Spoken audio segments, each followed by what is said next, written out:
थे और क्या क्या एक्टिविटी हम लोग परफॉर्म करते हैं प्लांट ब्रीडिंग में, हमने ये सारी चीज़ें पिछले क्लास में पढ़ रखी थी। अब हम लोग स्टार्ट करेंगे कि आखिर इसके अचीवमेंट्स क्या क्या हैं।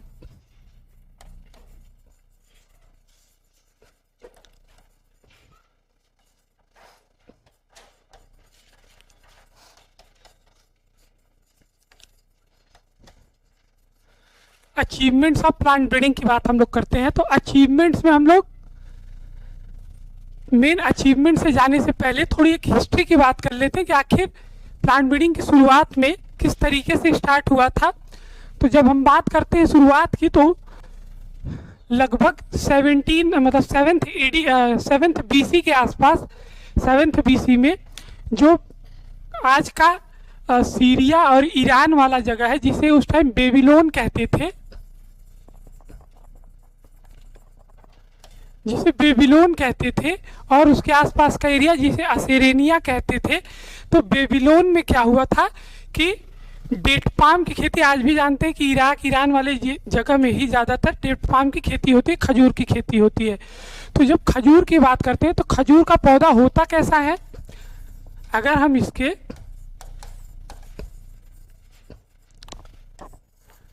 डेट पाम के डाइक्लिनी की बात करें कि अगर डेट पाम कैसा मोनोसियस है कि डायोसियस है। मोनोसियस और डायोसियस क्या होते हैं, पहले मोनोसियस क्या होता है।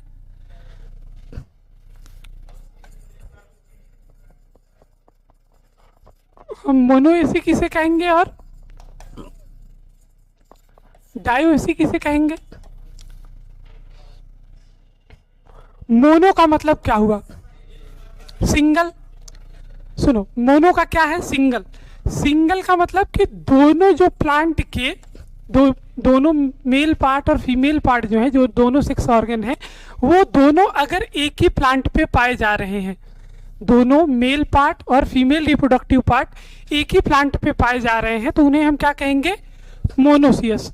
और मोनोसियस में या तो अब एक ही प्लांट पे पाए जा रहे हैं, अगर मान लें ये मेल पार्ट, ये फीमेल पार्ट अगर एक ही प्लांट पे पाए जा रहे हैं, तो हो सकता है एक ही इन्फ्लोरेसेंस में पाए जाएं। अगर एक ही इन्फ्लोरेसेंस में, फॉर एग्जांपल जैसे हम मैंगो की बात कर लें, तो एक ही इन्फ्लोरेसेंस में दोनों पाए जा रहे हैं। या हो सकता है कि एक ही प्लांट में अलग अलग इन्फ्लोरेसेंस पाए जाए, जैसे मेज के केस में दोनों अलग अलग इन्फ्लोरेसेंस में, तो उसे हम क्या बोलते हैं, मोनोसियस बोलते हैं। ये आगे अभी हम लोग पढ़ेंगे ढंग से, जब मोड ऑफ रिप्रोडक्शन चैप्टर पढ़ेंगे तो उसमें ये सारी चीज़ें ढंग से पढ़ेंगे। फिर डायोसियस का मतलब दो अलग अलग की बात कर रहे हैं। तो जो मेल रिप्रोडक्टिव पार्ट है और फीमेल रिप्रोडक्टिव पार्ट है, दोनों अलग अलग प्लांट पे अगर पाए जाते हैं तो उन्हें हम क्या कहते हैं, डायोसियस कहते हैं। जैसे for example date palm, papaya, hemp, asparagus और ढेर सारे एग्जाम्पल हैं। तो इन सब में क्या होता है कि मेल पार्ट अलग प्लांट पे पाया जाएगा, फीमेल रिप्रोडक्टिव पार्ट अलग प्लांट पे पाया जाएगा, उन्हें हम कहते हैं डायोसियस। तो खजूर कैसा है या डेट पाम कैसा है, डायोसियस है, मतलब मेल अलग पाया जाएगा, फीमेल अलग पाया जाएगा। तो ये डायोसियस होने से होता क्या है, मतलब उस समय हो क्या रहा था कि दोनों अलग अलग हैं, तो मतलब मैकेनिज्म पॉलिनेशन का देखा जाए तो क्रॉस पॉलिनेशन होगा।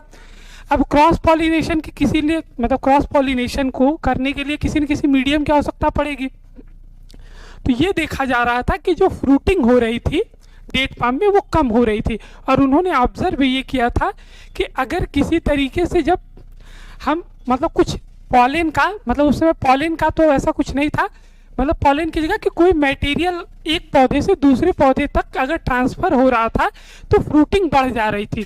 तो वो करते क्या थे, उन्हें पॉलन जैसा कुछ पता नहीं था, लेकिन वो हैंड पॉलिनेशन कराते थे। उस समय फ्रूटिंग ज़्यादा हो, उसके लिए वो क्या करते थे, आर्टिफिशियल पॉलिनेशन, हैंड पॉलिनेशन कराते थे। पॉलिनेशन हम किसे कहते हैं, पॉलिनेशन का मतलब क्या, transfer of pollen grain from anther to stigma, ठीक है। तो इसको जब वो कराते थे हैंड पॉलिनेशन, फिर उसके बाद जब स्टार्ट होती है, ये स्टार्ट था कहीं ना कहीं पॉलिनेशन मैकेनिज्म का। उसके बाद एक साइंटिस्ट हुए कैमरेरियस, उनका नाम था। कैमरेरियस ने 1694 में क्या किया था, डिस्कवर्ड किया था प्लांट में डिफरेंट सेक्सेस को।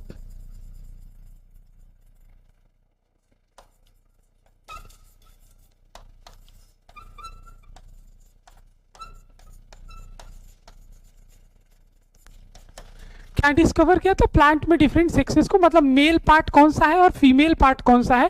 पहले ये लोगों को ये भी नहीं पता था कि प्लांट में भी दो पार्ट अलग अलग हैं, दोनों रिप्रोडक्टिव पार्ट अलग अलग होते हैं। तो इसे सबसे पहले डिस्कवर किसने किया था, कैमरेरियस ने 1694 में क्या डिस्कवर किया कि प्लांट में भी अलग अलग प्रकार के सेक्स ऑर्गन पाए जाते हैं।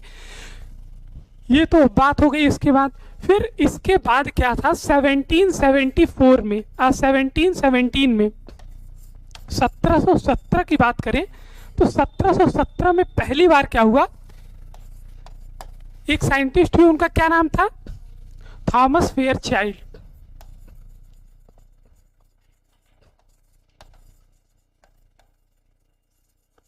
Thomas Fairchild.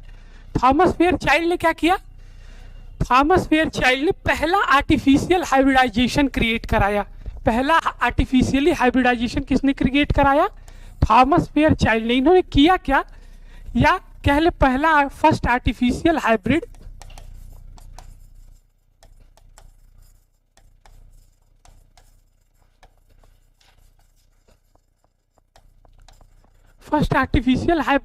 या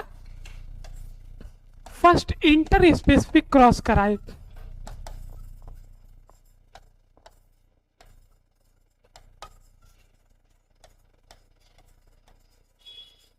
पहला क्या कराया था, फर्स्ट इंटर स्पेसिफिक क्रॉस। अब हम इंटर स्पेसिफिक क्रॉस किसे कहेंगे, पिछले क्लास में बताया था, बिल्कुल। तो फर्स्ट आर्टिफिशियल हाइब्रिड किसके किसके बीच में इन्होंने कराया था, कार्नेशन या स्वीट विलियम और कार्नेशन के दो स्पीसीज के बीच में। किसके किसके, कार्नेशन के इंटू स्वीट विलियम।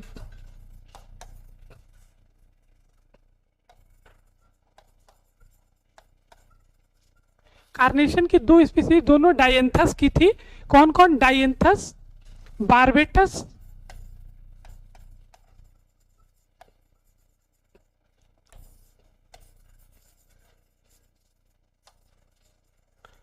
और डायंथस कैरोफिलस।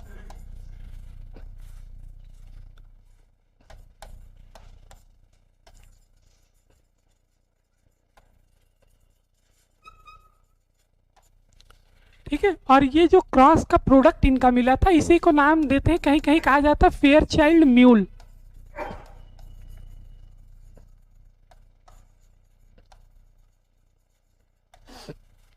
ठीक है, हाँ म्यूल, गधा।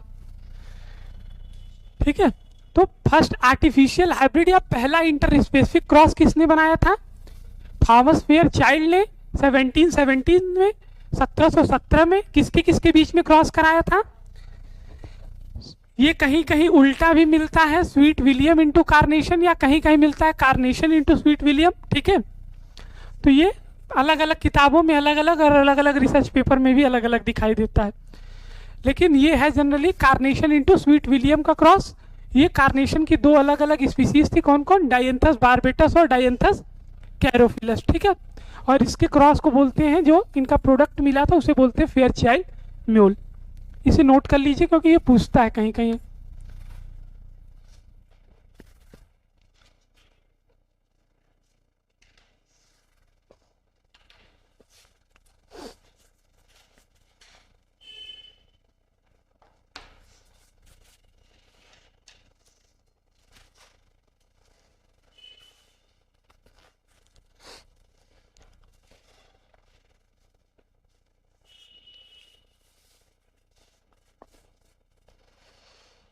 ये समझ में आया, इसमें कहीं ना समझ में आया तो पूछिए।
हो गया।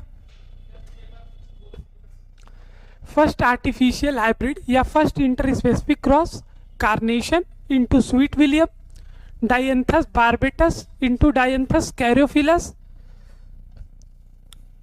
और जो प्रोडक्ट है फेयर चाइल्ड म्यूल, या इस क्रॉसेस को ही फेयर चाइल्ड म्यूल बोलते हैं।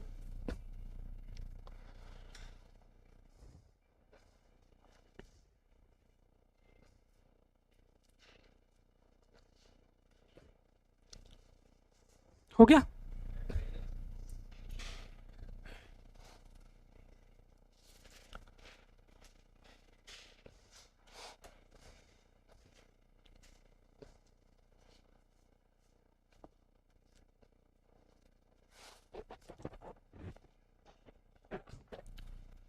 कहीं कहीं ये पूछता है फर्स्ट इंटर स्पेसिफिक क्रॉस किसने बनाया था, या किसके किसके बीच में था क्रॉसिंग, ये भी पूछ लेता है।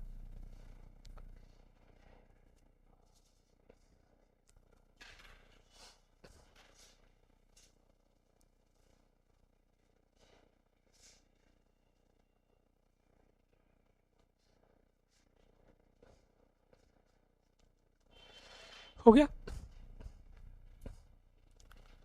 देखिए इसके बाद क्या था, 1800 के आसपास एक साइंटिस्ट हुए एंड्रू नाइट।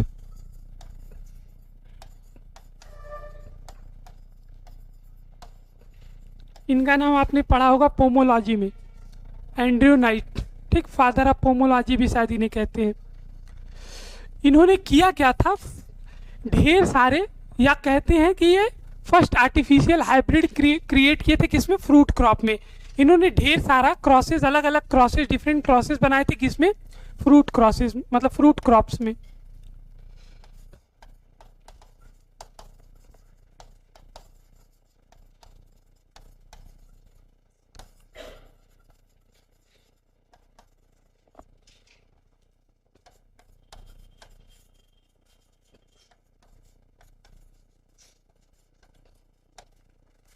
ठीक है, एंड्रयू नाइट ने क्या किया, ढेर सारा आर्टिफिशियल हाइब्रिड क्रिएट किया था किसमें, फ्रूट्स क्रॉप में। डिफरेंट डिफरेंट फ्रूट्स क्रॉप में इन्होंने अपने हाइब्रिडाइजेशन करा करा के अलग अलग वैरायटियां रिलीज की थी, अलग अलग डिफरेंट क्रॉसेस बनाए थे केवल। फिर उसके बाद बात करते हैं लगभग 1894 में फर्स्ट आर्टिफिशियल हाइब्रिड क्रिएट किया गया था। फर्स्ट आर्टिफिशियल या फर्स्ट मैनमेड सीरियल कह लो, कौन सा,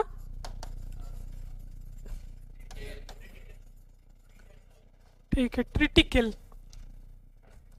ट्रिटिकल तो बाद में नाम दिया गया था, उसका नाम पहले कुछ और था, बस वो क्रॉसिंग किए थे, किसने किया था, किसने डेवलप किया था, रिम्पू ने। और ये ट्रिटिकल क्रॉस किसके किसके बीच का था,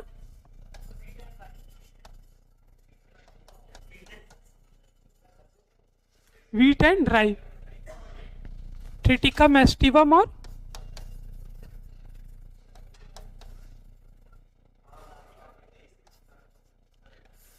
ट्रिटिका मेस्टिवम और राई का बॉटनिकल नेम कौन था, राई का सीकल सीरियल।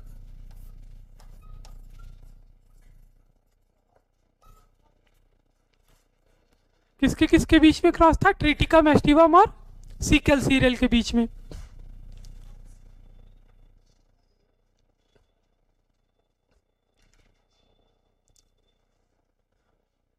ये याद रखना ट्रिटिकल किसके किसके बीच का क्रॉस है और किसने डेवलप किया था।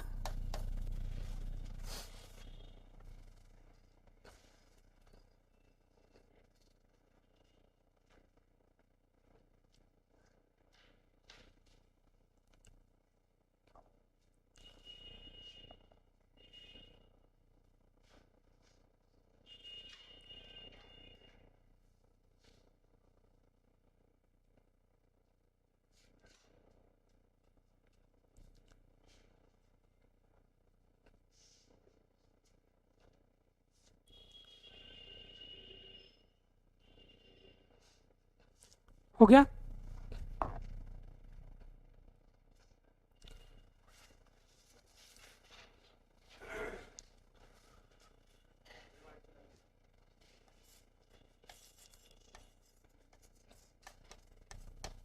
उसके बाद 1927 में फर्स्ट इंटरजेनरिक क्रॉस या फर्स्ट इंटरजेनरिक हाइब्रिड बना था।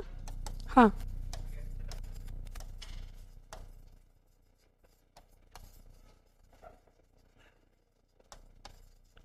फर्स्ट इंटरजेनरिक हाइब्रिड किसने क्रिएट किया था? कार्पेचेंको ने क्रिएट किया था। किसके किसके बीच में? रेफिनो ब्रेसिका किसके किसके बीच का क्रॉस था? कैबिस, रेफिनस सटाइवस और ब्रेसिका ओलरेशिया।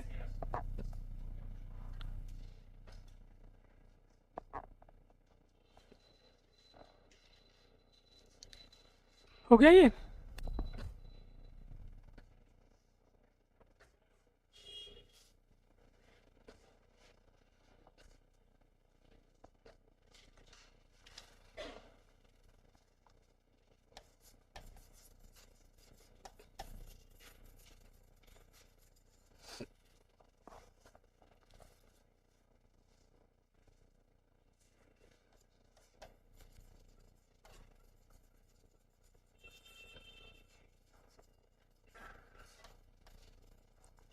रेफिनो ब्रेसिका ये किसके किसके बीच का क्रॉस है?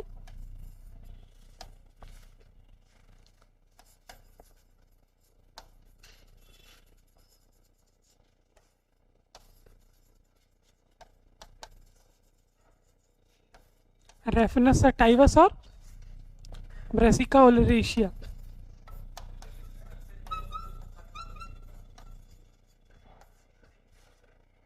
ये सक्सेसफुल नहीं हो पाया था। पहली बार क्रिएट तो किया गया था, किसी ने कोशिश तो की थी।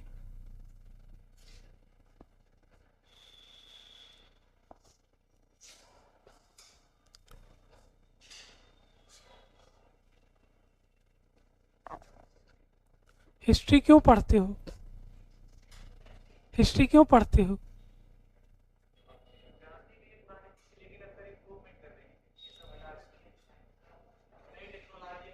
पुरानी गलतियों से ही तो सीखोगे।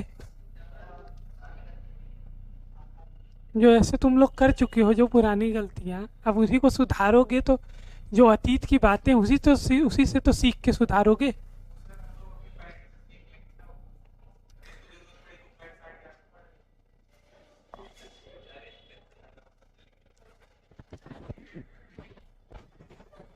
ठीक है, हो गया।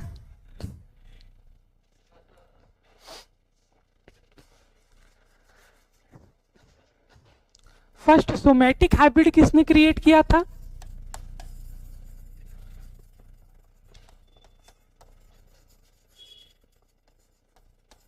First somatic hybrid. सारे डिफरेंट क्रॉसेस जो हैं यही लिखवा दे रहे हैं, ये कहीं ना कहीं पूछते हैं एग्जाम में। ठीक है, ये एक ही जगह आपका रहेगा। फर्स्ट सोमैटिक हाइब्रिड कार्लसन ने किया था। कार्लसन एट ऑल, कार्लसन और उनके साथियों ने 1970 में। सोमैटिक हाइब्रिड किसे कहेंगे? सोमैटिक हाइब्रिड बता चुके हैं, सोमैटिक हाइब्रिड किसे कहते हैं?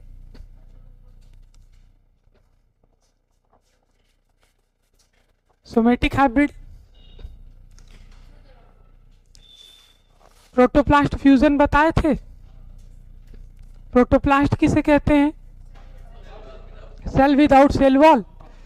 तो वही सोमैटिक हाइब्रिड क्रिएट जो करते हैं टिश्यू कल्चर से, या जो लैब इन विट्रो कंडीशन में दो प्रोटोप्लास्ट के फ्यूजन को ही हम सोमैटिक हाइब्रिड कहते हैं। तो ये सबसे पहले क्रिएट किसने किया था? कार्लसन एट ऑल ने 1970 में। किसके किसके बीच में क्रॉस कराया था ये? निकोटियाना की दो अलग अलग स्पीसीज ली थी, निकोटियाना ग्लूका, निकोटियाना ग्लौका और निकोटियाना लैंग्सडॉर्फी।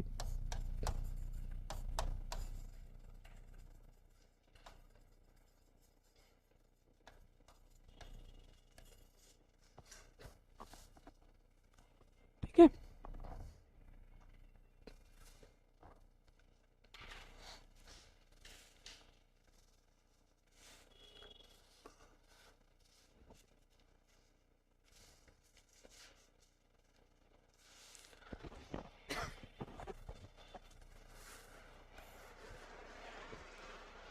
निकोटियाना की दो अलग अलग स्पीसीज थी, निकोटियाना ग्लाउका और निकोटियाना लैंग्सडॉर्फ। इन दोनों के बीच में पहली बार क्या कराया गया था, इन्हीं के क्रॉसेस से सोमेटिक हाइब्रिड डेवलप किया गया था।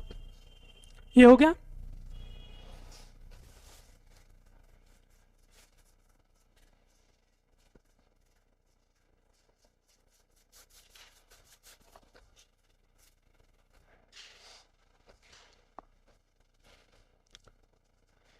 ये तो बात हो गई हिस्ट्री की कहीं ना कहीं कि किस तरीके से डिफरेंट क्रॉसेस बने थे या आर्टिफिशियल हाइब्रिड कैसे कैसे क्रिएट हुए थे या कैसे इनका इवोल्यूशन हुआ था क्रॉसेस का। अब मेजर अचीवमेंट्स इन क्रॉप की बात हम करते हैं कि क्रॉप में क्या क्या अचीवमेंट्स थे। ये हो गया ना।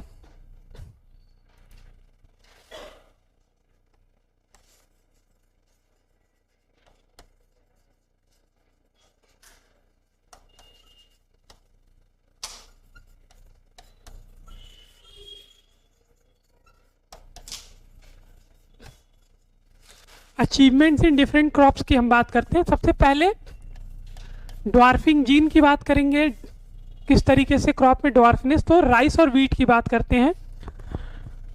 किसकी बात करेंगे, सेमी ड्वार्फ वीट और राइस वेराइटीज की, किस तरीके से डेवलप की गई थी।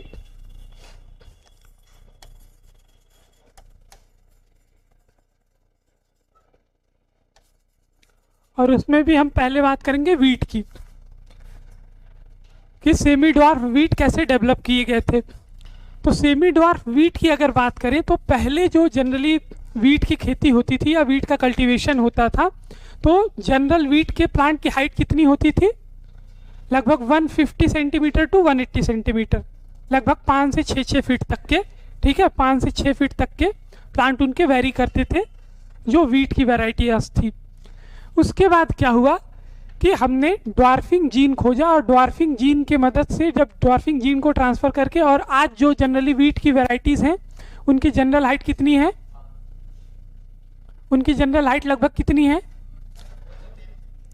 लगभग 2 से 3 फीट, लगभग 60 सेंटीमीटर टू 80-90 सेंटीमीटर तक वेरी करता है। तो ये सेमी ड्वार्फ वीट आखिर डेवलप कैसे हुआ था, कैसे बनाया गया था, तो इसके लिए एक ड्वार्फनेस का वैरायटी पहले खोजा गया। अगर हम जब कोई जीन ट्रांसफ़र करेंगे तो उसके लिए पहले हमें सोर्स चाहिए होगा, तो सोर्स के तौर पे कौन यूज हुआ था, एक वैरायटी यूज हुई थी जिसे कहते हैं नॉरिन 10।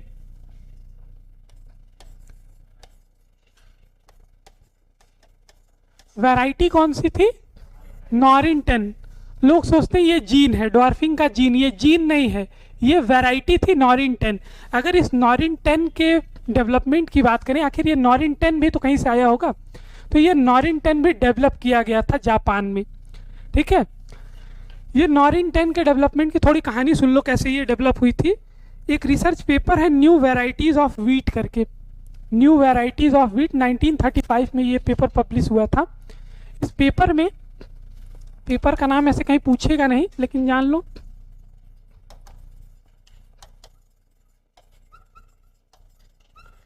New variety of wheat. ये जो न्यू वैरायटी ऑफ वीट 1935 का पेपर है, इसके अनुसार ये नॉरिन 10 डेवलप कैसे हुआ था, तो ये डेवलप किया था एक जापानीज मतलब साइंटिस्ट थे, उनका नाम था इनाजुका, जी इनाजुका, ठीक है। ये जो इनाजुका थे, इन्होंने सबसे पहले नॉरिन 10 को डेवलप किया था।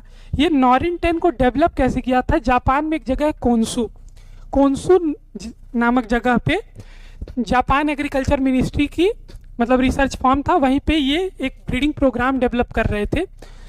वहीं पे इन्होंने 2 वैरायटी ली थी, एक था कौन सा, टर्की रेड,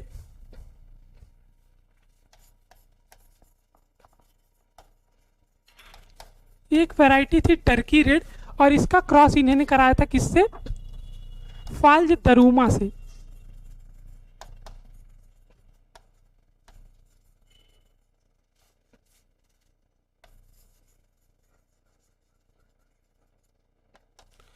टर्की रेड और फाल्ज दरूमा, इनाजुका ने किया क्या, एक वैरायटी ली टर्की रेड और उसका क्रॉस कराया किससे, फाल्ज दरूमा से।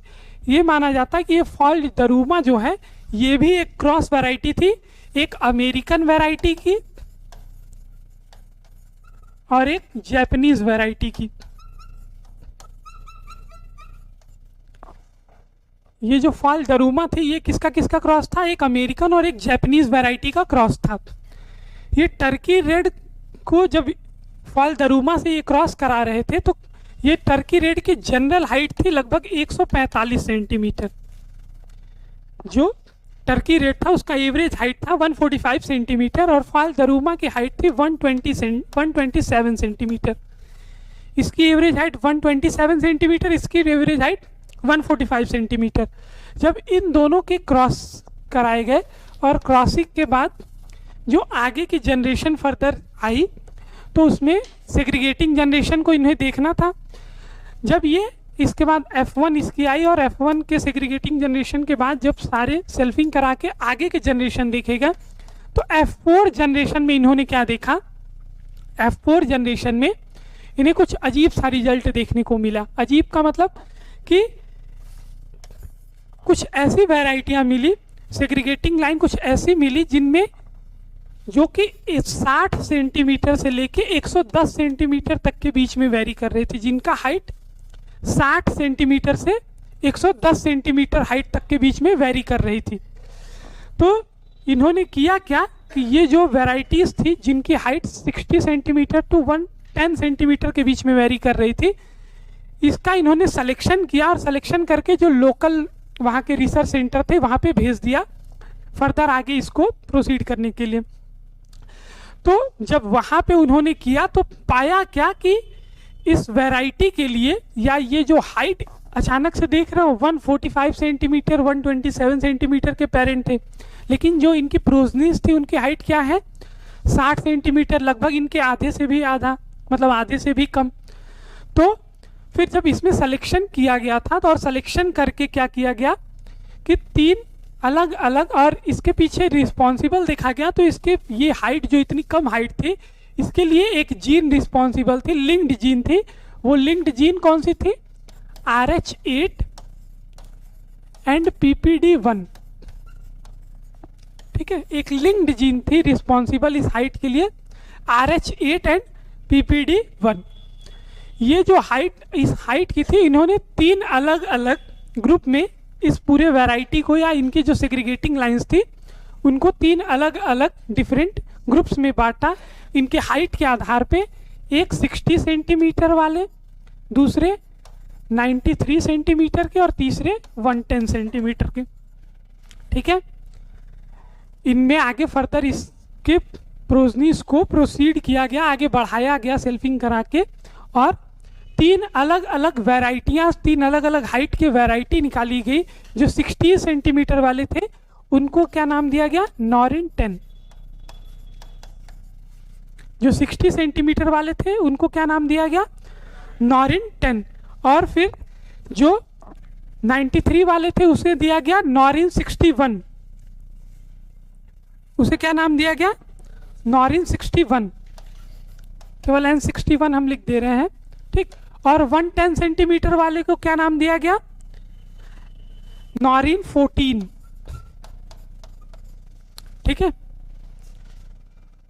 3 अलग अलग हाइट के इन्हें प्रोजनीज मिली। एक 60 सेंटीमीटर तक की हाइट, उनकी हाइट कितनी थी एवरेज? 60 सेंटीमीटर, दूसरे 93 वाले और तीसरे 110 सेंटीमीटर वाले। जो 60 सेंटीमीटर वाली वैरायटी थी उन्हें नाम दिया गया नॉरिन 10 और जो 93 वाले एवरेज हाइट के थे उन्हें नॉरिन 61 और जो 110 सेंटीमीटर वाले थे वो नॉरिन 14। ठीक है,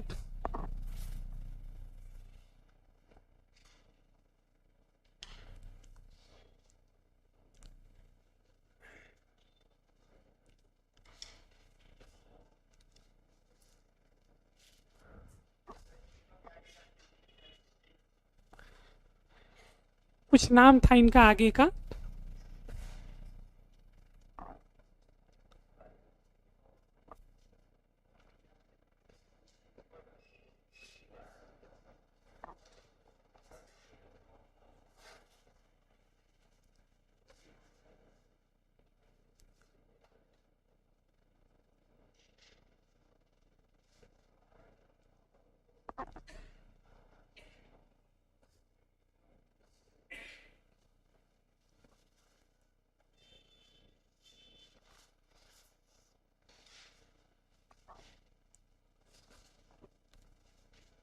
हो गया।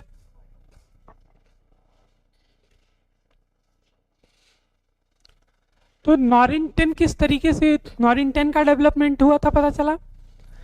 नॉरिन 10 किसके किसके बीच का क्रॉस था, टर्की रेड और फॉल दरूमा के बीच का क्रॉस। बाद में इसी नॉरिन 10 का जब सेकेंड वर्ल्ड वॉर ख़त्म हो गया था उसके बाद लगभग 1945 के आसपास अमेरिका के कुछ साइंटिस्ट आए जापान, और जापान में उन्होंने वहाँ से अलग अलग डिफरेंट वहाँ से उन्होंने क्या किया, अलग अलग वैरायटीज़ को सेलेक्ट करके ले गए थे, जिसमें एक वैरायटी नॉरिन 10 भी लेके गए थे।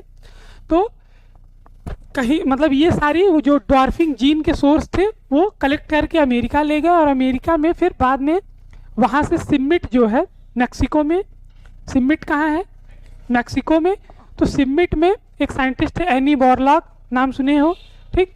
तो एनी बॉरलॉग ने क्या किया, फिर वहीं से अलग अलग डिफरेंट वैरायटीज़ को रिलीज़ किया था इसी डॉर्फिंग जीन को यूज करके। और मेनली डॉर्फिंग जीन अब जो है कौन कौन से डॉर्फिंग, ये हो गया ना,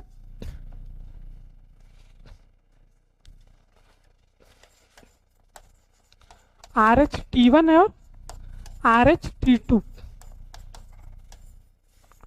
मेनली डॉर्फिंग जीन का सोर्स कौन से जीन है, अब जीन कौन से रिस्पॉन्सिबल है, RH-T1 और RH-T2, बाद में ये खोजे गए, ये डॉर्फिंग के लिए रिस्पॉन्सिबल थे।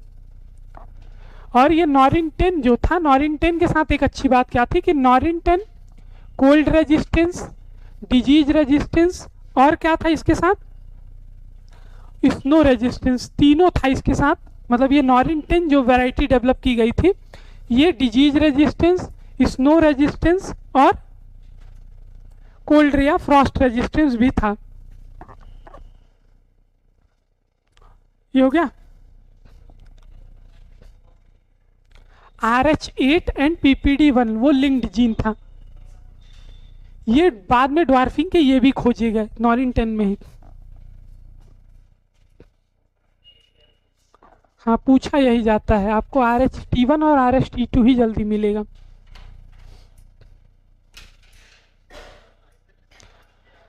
क्वेश्चन आपसे क्या पूछेगा कि डॉर्फिंग वैरायटी कौन सी है या डॉर्फिंग का सोर्स कौन सा वीट में है, तो नॉरिन 10, और जीन अगर पूछेगा कौन से हैं तो RH-T1 और RH-T2।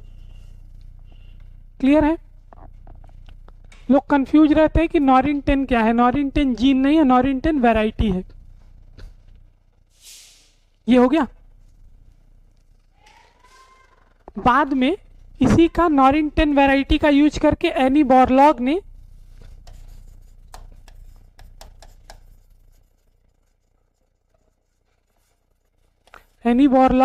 अलग अलग वैरायटी डेवलप की थी।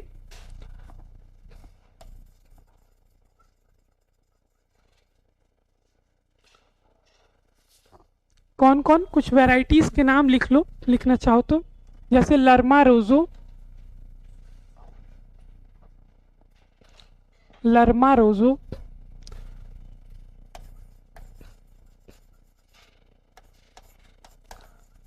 लिखा जाता है रोहो, पढ़ा जाता है रोजो, ठीक। लर्मा रोजो, सुनरा 64,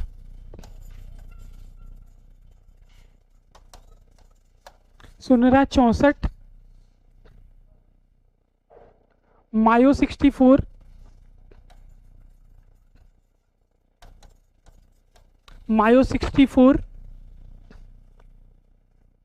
कुछ एस सीरीज की भी वैरायटियां थी, एस सीरीज की S227,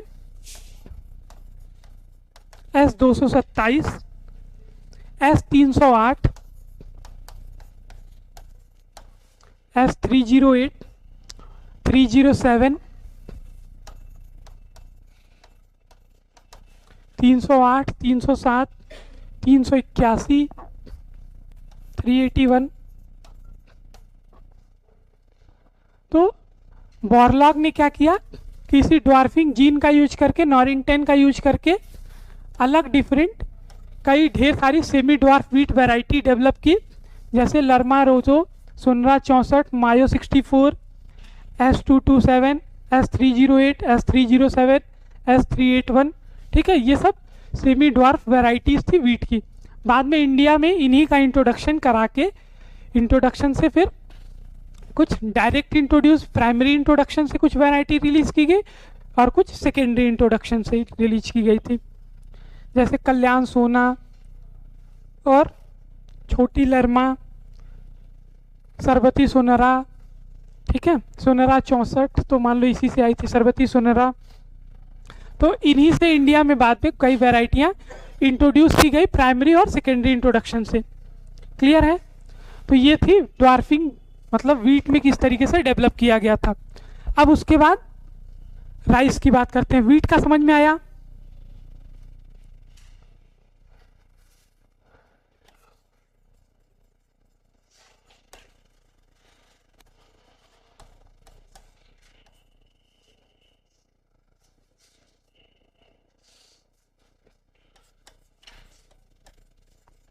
राइस में किस तरीके से ड्वार्फिंग जीन ट्रांसफर किए गए या डेवलप किए गए ड्वार्फ वैरायटी। तो राइस में यहाँ भी अब अगर हमें ड्वार्फनेस चाहिए तो हमें कोई एक वैरायटी चाहिए जो कैसी हो, ड्वार्फ वैरायटी। तो ड्वार्फ वैरायटी के लिए एक वैरायटी थी जापानीज वैरायटी,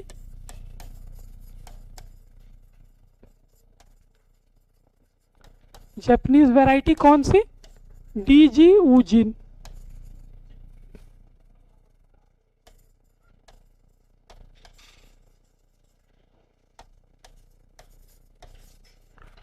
ये डीजी ऊजिन क्या है? एक वैरायटी थी, जापानीज वैरायटी। इसके अंदर एक ड्वार्फनेस का जीन पाया जाता है HD1। जीन कौन सा है? HD1। इसी HD1 जीन को या इसी डीजीयू जीन वैरायटीज की मदद से अलग अलग वैरायटीज भी डेवलप की गई थी ईरी फिलीपींस में।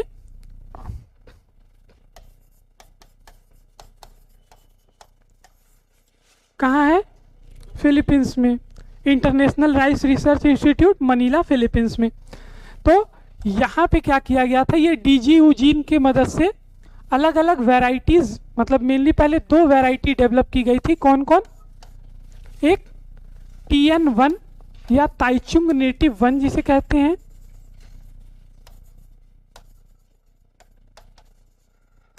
ताइचुंग नेटिव 1, और दूसरी वैरायटी कौन सी थी? IR8। IR8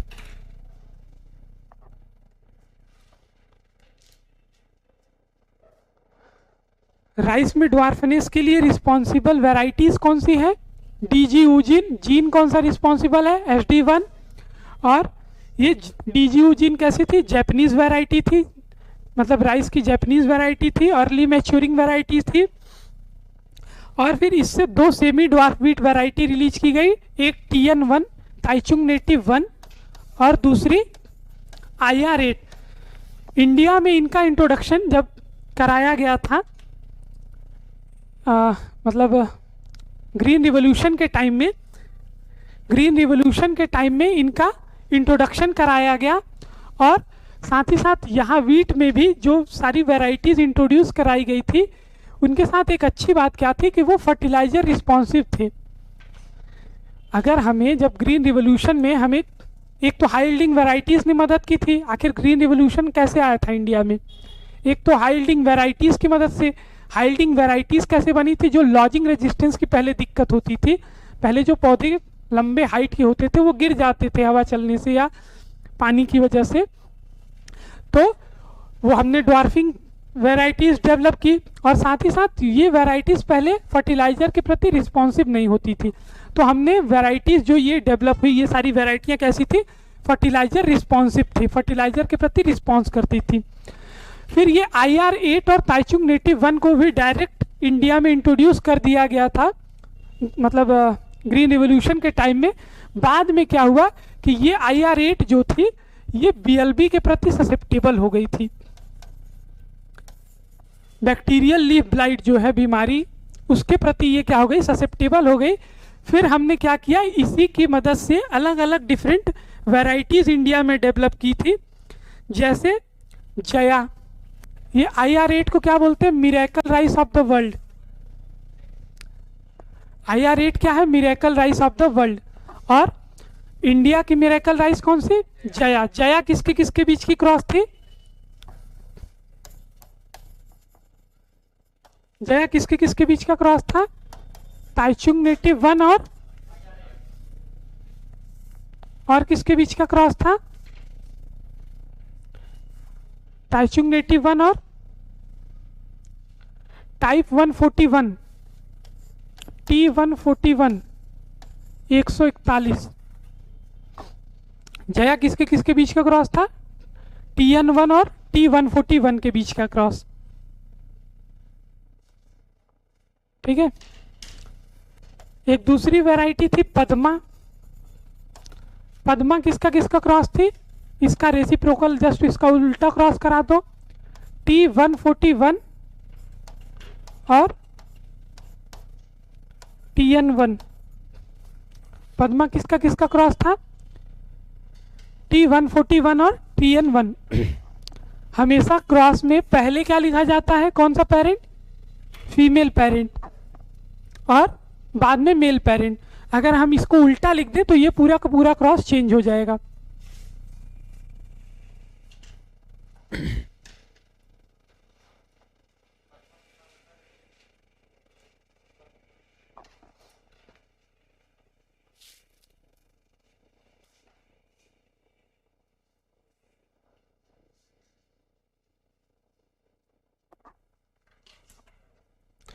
ये IR8 किसका किसका क्रॉस था?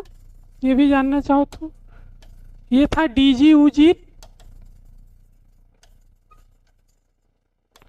यूजीन और पेटा के बीच।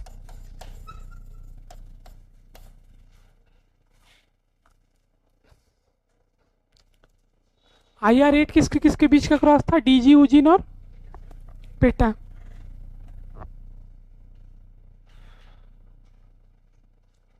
इतनी बातें समझ में आई?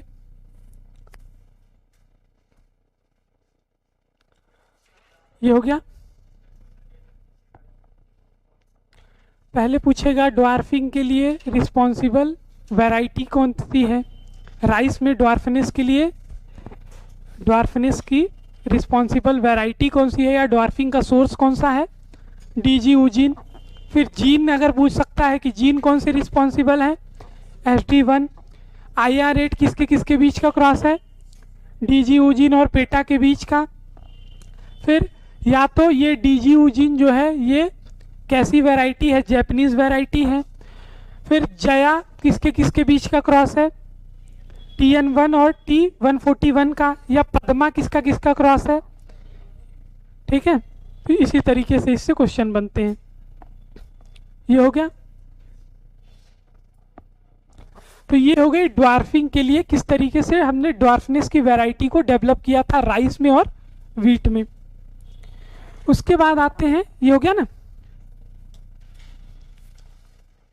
नोबलाइजेशन। अब शुगर केन में क्या क्या अचीवमेंट्स हमने किए हैं प्लांट ब्रीडिंग की मदद से, शुगर केन में क्या क्या अचीव किया है, या शुगर केन को किस तरीके से डेवलप किया, तो उसको बोलते हैं नोबलाइजेशन ऑफ केन।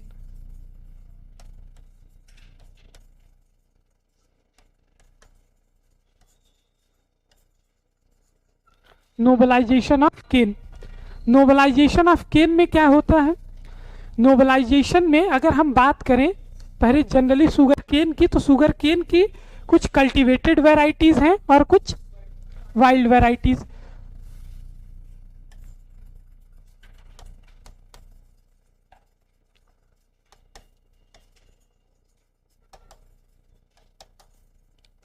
अगर हम कल्टीवेटेड वैरायटीज की बात करें तो कल्टीवेटेड वैरायटी में शुगर केन की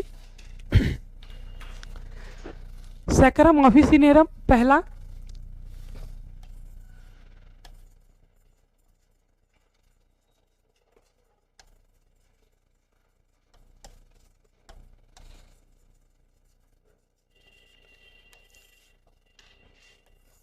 सैकरम ऑफिसिनेरम को ही ट्रॉपिकल केन बोलते हैं। क्या बोलते हैं इसे? ट्रॉपिकल केन।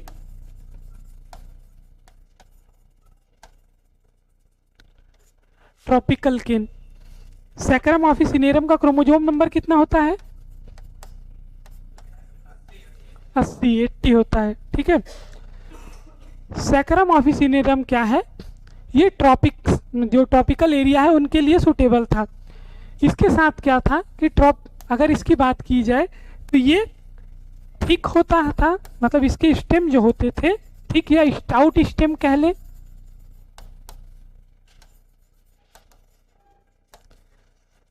इनमें शुगर जो होता है हाई शुगर कंटेंट पाया जाता है।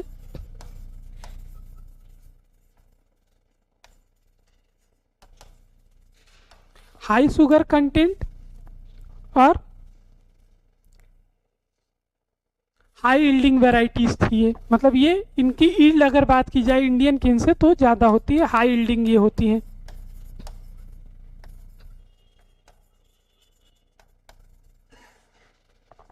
ठीक है, सैकरम ऑफिसिनेरम कल्टीवेटेड है, कैसा ट्रॉपिकल केन है। क्रोमोजोम नंबर कितना 80। ये कैसा, इसका अगर कुछ कैरेक्टरिस्टिक की बात कर लें तो जनरली जो सैकरम ऑफिसिनेरम थे वो थिक या उनके स्टेम कैसे होते हैं, मोटे तने पाए जाते हैं, हाई यील्डिंग और हाई शुगर कंटेंट। फिर दूसरा अगर हम बात कर लें सैकरम बारबेरी की,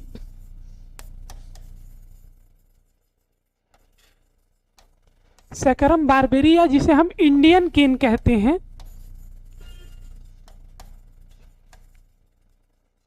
सैकरम बारबेरी या जिसे हम इंडियन केन कहते हैं, इसमें क्रोमोजोम नंबर कितना होता है, ये वैरी करता है कितने से कितने, 110 से 120, 110 से 120 के बीच में वैरी करता है ये जो इंडियन केन है, इसमें क्रोमोजोम के नंबर। और अगर इसके कैरेक्टरिस्टिक की बात कर ली जाए तो ये कैसा है, लो यील्ड है, लो यील्ड वैरायटी है, साथ में लो शुगर कंटेंट,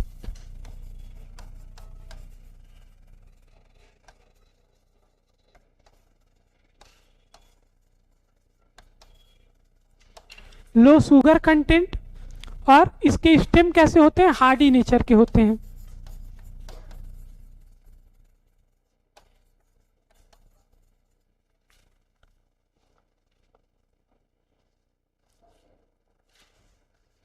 क्लियर है। तीसरा कल्टीवेटेड केन कौन सा है, सैकरम साइनेंसिस, या जिसे हम चाइनीज केन कहते हैं। ठीक है, इसमें क्रोमोजोम नंबर कितना होता है, इसमें क्रोमोजोम की संख्या 80 to 124,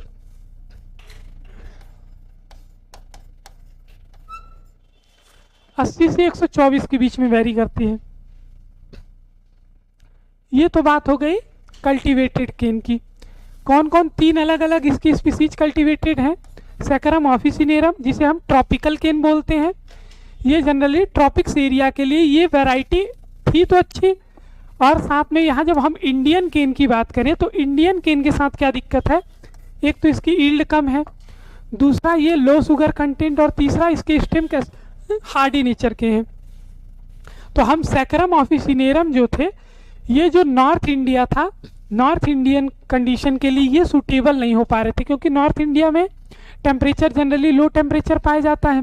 तो लो टेम्परेचर होने के कारण ये जो ट्रॉपिकल केन थे ये यहाँ पे सरवाइव नहीं कर पा रहे थे, या अपने आप को एडाप्टिव नहीं कर पा, मतलब एडाप्टेबल नहीं थे इस मतलब नॉर्थ इंडिया कंडीशन के लिए। फिर इसकी कुछ वाइल्ड स्पीसीज की अगर हम बात कर लें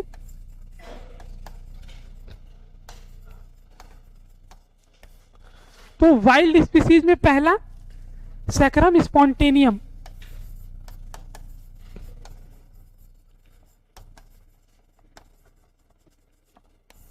सैकरम स्पॉन्टेनियम की बात करें तो इसमें क्रोमोजोम कितना, क्रोमोजोम नंबर कितना पाया जाता है, 40 to 120। सैकरम स्पॉन्टेनियम क्या कहते हैं इसे, कास जिसे कहते हो, कास या मूज। ठीक, ये जो वैरायटी थी सैकरम स्पॉन्टेनियम ये कैसी थी, ये स्ट्रेस रेजिस्टेंस, मतलब वैरायटी का ये जंगली जाति है, किसके, गन्ने की ये जंगली जाति है, ये कैसी स्ट्रेस रेजिस्टेंस होती है, और स्ट्रेस रेजिस्टेंस में भी दोनों बायोटिक और एबायोटिक।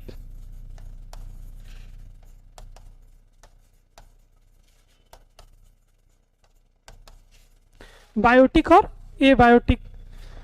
दूसरी सैकरम रोबस्टम, सैकरम रोबस्टम, इसमें क्रोमोसोम नंबर कितना पाया जाता है? 60 to 200, 60 to 200। और लेकिन ये कैसे, ये ससेप्टेबल नेचर के होते हैं।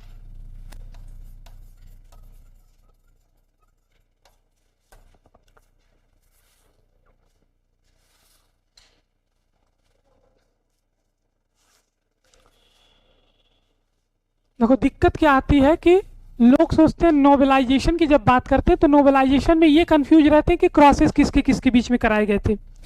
मैक्सिमम से आप पूछेंगे तो वो कंफ्यूज रहते हैं कि नोबेलाइजेशन ऑफ शुगर केन में किसके किसके बीच का नोबेलाइजेशन मतलब क्रॉस करके नोबल केन बनाया गया था।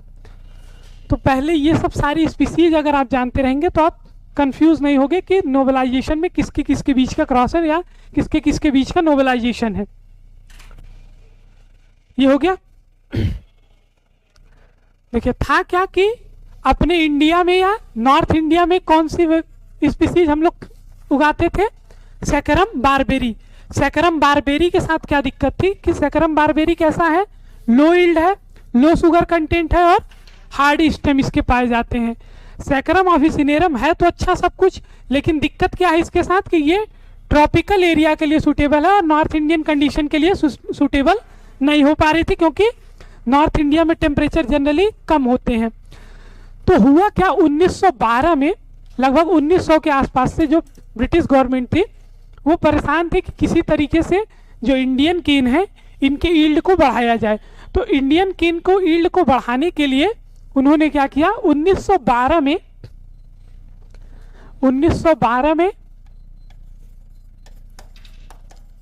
एसबीआई को शुगर केन ब्रीडिंग इंस्टीट्यूट का गठन किया था, या शुगर केन ब्रीडिंग इंस्टीट्यूट खोला कहाँ पे? कोयम्बटूर में।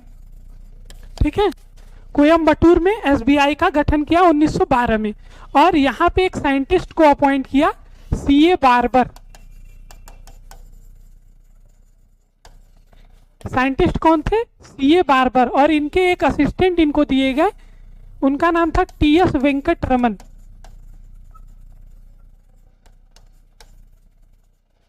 उनके असिस्टेंट कौन हुए? टीएस वेंकट रमन। और साइंटिस्ट अपॉइंट किए गए सीए बार्बर। और इनसे कहा गया कि किसी तरीके से ऐसी वैरायटी डेवलप की जाए जो कि नॉर्थ इंडियन कंडीशन के लिए, या मतलब सैकरम ऑफिसिनेरम जो है वो नॉर्थ इंडियन कंडीशन के लिए भी सूटेबल हो जाए। तो इन्होंने किया क्या, सीए बार्बर और टीएस वेंकट रमन अभी मतलब क्रॉसिंग प्रोग्राम अपना चला ही रहे थे अलग अलग डेवलप करने के लिए शुगर केन को।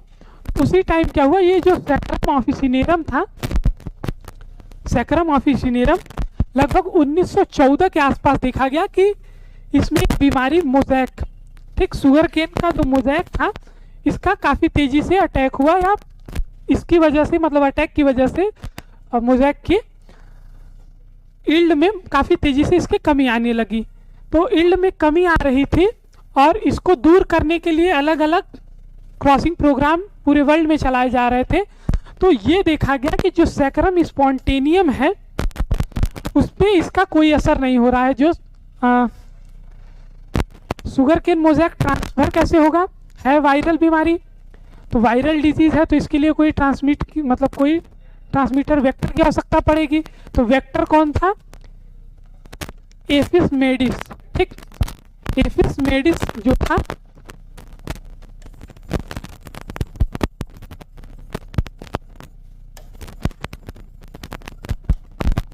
वेक्टर कौन था?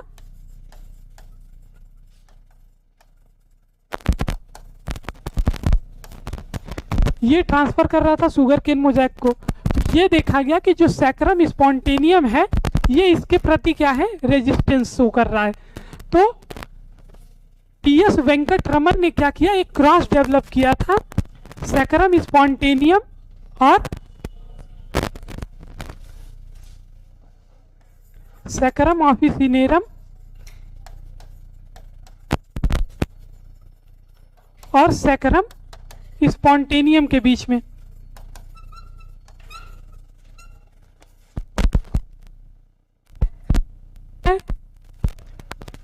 शुगर केन मोज़ेक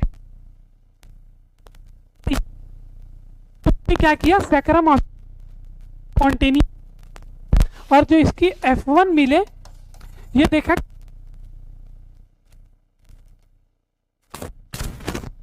फिर किया क्या, F1 का उन्होंने बैक किससे, सैकरम ऑफिस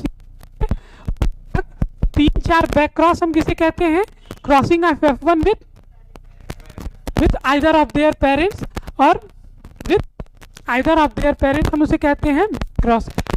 उन्होंने में कैसी वैरायटी चाहिए थी, सैकरम ऑफिसिनेरम के जैसा, बस उसमें क्या हो, रजिस्टर किसका हो, सैकरम स्पॉन्टेनियम। ये ट्रांसफर करके क्या किया, F1 बैकक्रॉस कराया किससे, सैकरम ऑफिसिनेरम से।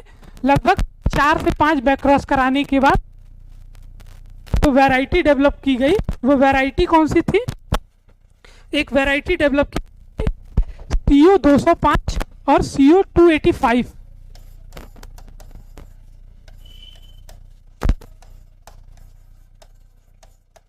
ये दो वैरायटी डेवलप की गई थी जो कैसी थी, प्रति शुगर के मोज़ेक के प्रति। और ये किसके किसके बीच में क्रॉस कराया गया था, सैकरम ऑफिसिनेरम और सैकरम स्पॉन्टेनियम के बीच का क्रॉस था। तो इसी के बाद क्या हुआ, जब टीएस वेंकटरमन ने क्या देखा कि अगर इस तरीके से क्रॉसेस पॉसिबल हैं, तो उन्होंने क्या किया, उसके बाद 1914 के बाद लगभग 1980 तक ऑफिसिनेरम और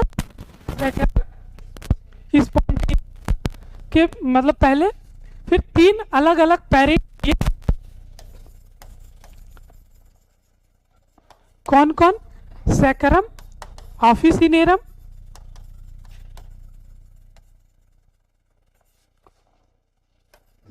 सैकरम बारबेरी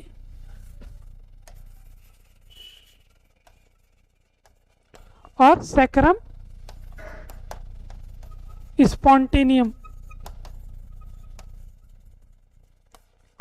इन तीनों के मदद से अलग अलग क्रॉसेस बनाए और क्रॉसेस बनाने के बाद जो वैरायटीज डेवलप की, वो वैरायटी कौन सी थी, CO 244,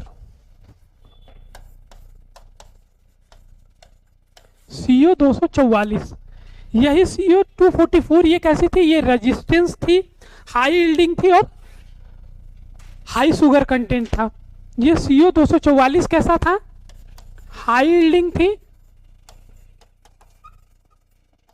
साथ ही साथ इसके अंदर रेजिस्टेंस था और हाई शुगर कंटेंट था।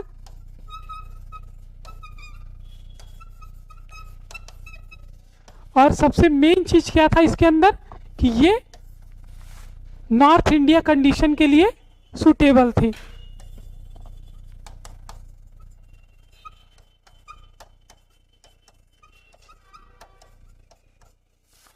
ये नॉर्थ इंडियन कंडीशन के लिए सूटेबल थी।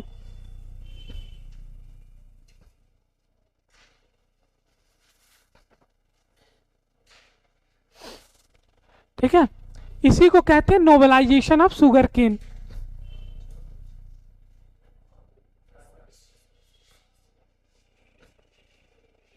समझ में आया नोबलाइजेशन क्या था। नोबलाइजेशन में क्या किया गया था, 3 पेरेंट लिए गए थे, सैकरम ऑफिसिनेरम, सैकरम बारबेरी और सैकरम स्पॉन्टेनियम। इन तीनों के बीच में अलग अलग डिफरेंट क्रॉसेस बनाए गए थे और एक वैरायटी डेवलप की गई CO 244। और ये CO 244 कैसी वैरायटी थी, हाई यील्डिंग थी, हाई शुगर कंटेंट था, नॉर्थ इंडियन कंडीशन के लिए सूटेबल था और रेजिस्टेंट टू डिफरेंट डिजीजेस था। ठीक है, इसी को हम कहते हैं nobilisation of sugar cane. Scientist कौन कौन थे, TS वेंकटरमन और CA बार्बर। समझ में आया नोबलाइजेशन।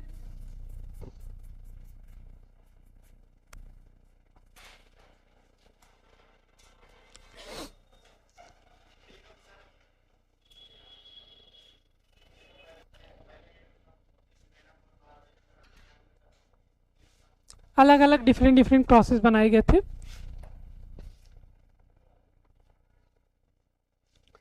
ठीक है,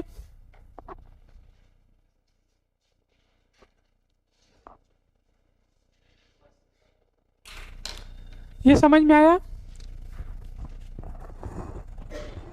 ठीक है, आज के लिए इतना।